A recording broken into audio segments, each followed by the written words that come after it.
The presentation I'm going to speak today is about my research on the complex problem of parking at Miami University's Oxford campus. First of all, I would like to first confirm what the parking problem on the Oxford campus is. We can find the answer to this question by looking at a map of Oxford. A map of the Oxford area shows that it is a university town, and the Oxford campus is closely connected with the surrounding community. This has led to the fact that Miami University Oxford campus is not just a university campus, but also assumes the role of a transportation hub. Whatever it is the vehicles of the personnel on campus, the vehicle of nearby residents, and the passing vehicle may enter the Oxford campus, which greatly increase the traffic pressure on the Oxford campus of Miami University. Parking issue on the Oxford campus primarily plagued Oxford campus undergraduates at Miami University who own cars or motorcycles and rely on this type of transportation for campus community. Due to the traffic pressure on campus, official university policy actually discourage undergraduates from using their own vehicles to commute to campus. The university clearly wrote in the official policy and the student handbook that Miami University discourages students from bringing cars to Oxford. This is a problem that needs to be solved, because the parking problem not only impacts undergraduates but also affects people on the inter-campus. Simply imposing restriction on students parking on campus cannot fundamentally alleviate the university's traffic pressure and the shortage of parking space. Next, I would like to introduce and explain the parking permit policy for the Miami University of Oxford campus. The planning and the construction of the entry parking area of the Miami University Oxford campus is based on the permit policy. It can be said that the parking permit policy is one of the most important campus policies of the university. The parking permit policy stipulated that the area where vehicles can park on campus is determined by the color of their parking permit. There are 4 colors for permits: red, blue, white, and yellow. It can be seen that different colors represent different campus locations, and only qualified identities can purchase the corresponding permits. For example, undergraduates are only allowed to purchase yellow permits, while staff can purchase red permits. Most parking on campus during the week requires a permit to park. Here is the price per semester for a different color parking permit: $100 per semester for undergraduates, $115 for graduate students, $425 per year for staff.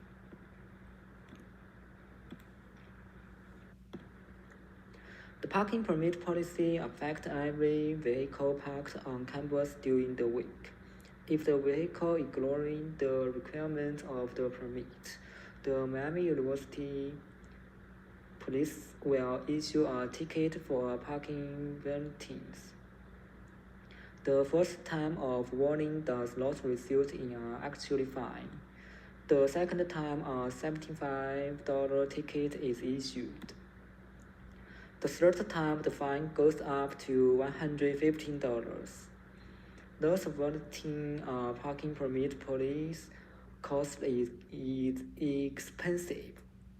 This also reflects from the side how much the university achieves in importance to the license plates.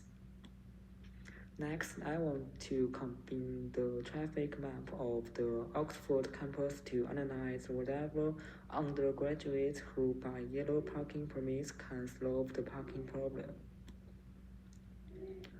By looking at the map, it can be found that most of the parking space on campus is front of campus buildings or facilities are red.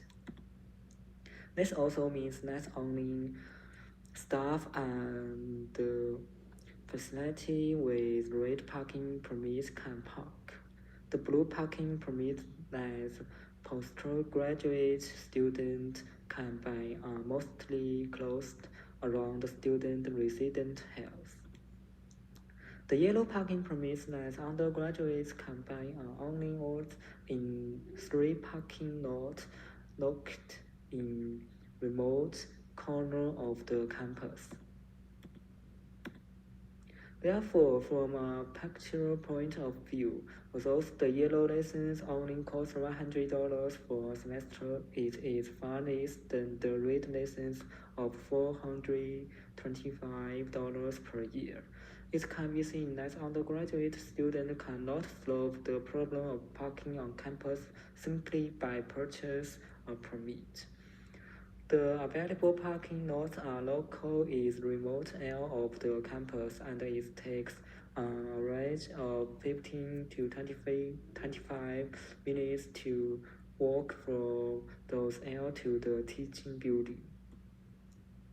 So next, I want to discuss the solution I have gave.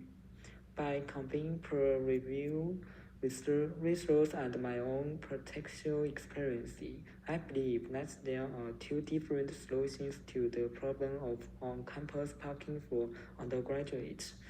Using on-campus rail trains and paid parking space. The Oxford campus of Miami University has advanced public rail transit throughout the campus. We grab bus and bus run on the campus around the clock and pass through the remote air parking lot with a yellow permit. This also means that students who own cars and use cars to commute on campus can park their cars in the yellow permit parking area and take the school rail trains to the teaching buildings and the classrooms. This method is suitable for students who need to stay on campus for a long time and to attend class and schools. The second solution is to use the paid parking space set up in and around the campus to solve the parking problem. This method is suitable for students who leave school after only 1 or 2 classes on campus, or students who only stay on campus for a short time.